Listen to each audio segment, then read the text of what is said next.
Hi friends, welcome to Yazhini சமையல். இன்றைக்கி யாழினி சமையலில் ஈவினிங் ஸ்நாக்ஸ் வெங்காய பக்கோடா எப்படி போடுறதுன்னு பார்க்கலாம்.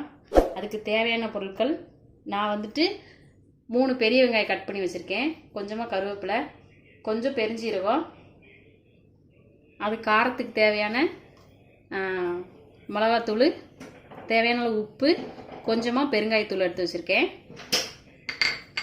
2 ஸ்பூன் அரிசி மாவு, 1/2 கப் கடலை மாவு எடுத்திருக்கேன். இப்போது இது எல்லாத்தையும் மிக்ஸ் பண்ணிடலாம்.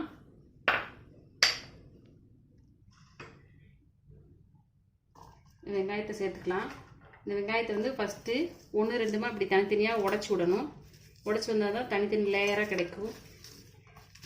அப்போ தான் வெங்காய பக்கோடாவுக்கு நல்லாயிருக்கும். இல்லைன்னா எண்ணெயை குடிக்கும். மொத்தமாக இருந்துச்சுன்னா எண்ணெயை நிறைய குடிக்கும். அதனால் அப்படி 1-2 உடச்சி விட்டுக்கலாம்.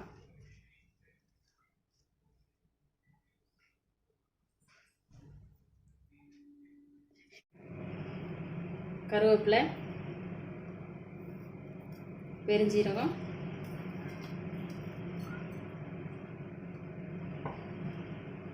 காரத்துக்கு தேவையான மிளகாத்தூள், உப்பு, பெருங்காயத்தூள்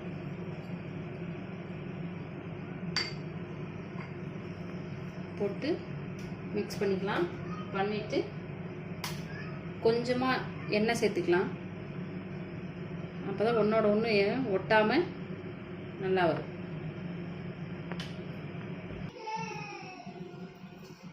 எல்லாத்தையும் நல்லா மிக்ஸ் பண்ணி விட்டுக்கலாம்.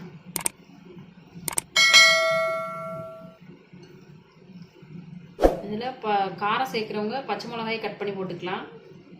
குழந்தைங்களுக்குலாம் கொடுக்குற மாதிரி இருந்தால் பச்சை மிளகா கடிச்சிட்டாங்கன்னா உரைக்குதுன்னு சொல்லுவாங்க. அதனால் கொஞ்சமாக நான் மிளகாத்தூள் மட்டும் சேர்த்துருக்கேன். நீங்கள் பச்சை மிளகாயும் சேர்த்து வெங்காய பக்கோடா பண்ணிக்கலாம். இப்போ நல்லா மிக்ஸ் பண்ணியாச்சு. இப்போ நம்ம எடுத்து வச்சுருக்க கடலை மாவு சேர்த்துக்கலாம்.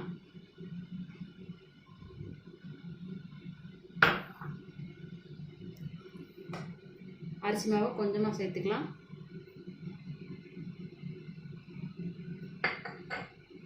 இது தண்ணி தெளிக்க தேவையில்லை. நம்ம வெங்காயத்துலேருந்தே வெங்காயத்தில் இருக்க அந்த சாறு பிரிஞ்சு வரும். அதனால் மாவு நல்லா எல்லா பக்கமும் படுற மாதிரி கிளறி விட்டு ஒரு 10 நிமிஷம் ஊற வச்சுக்கலாம். ஊற வச்சோம்னா அதில் இருக்க தண்ணியெல்லாம் பிரிஞ்சு வரும்.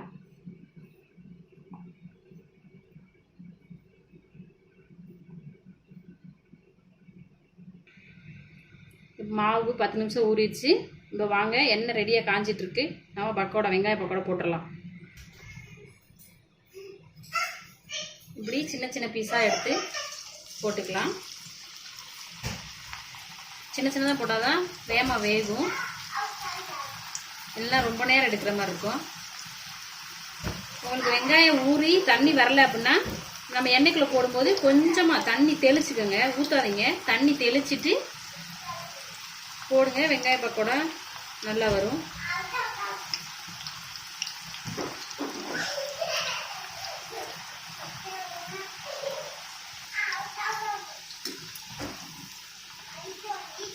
இப்போ திருப்பி விட்டுக்கலாம். ஒரு பக்கம் நல்லா வெந்துருச்சு.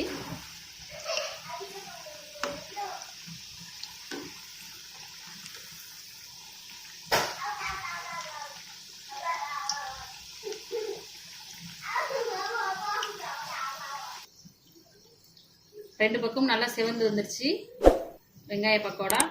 இப்போ எடுத்துடலாம்.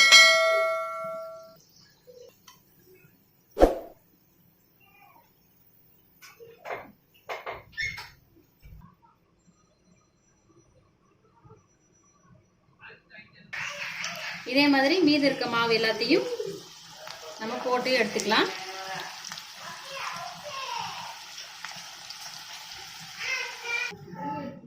நம்ம வெங்காய பக்கோடா ரெடி ஆயிடுச்சு.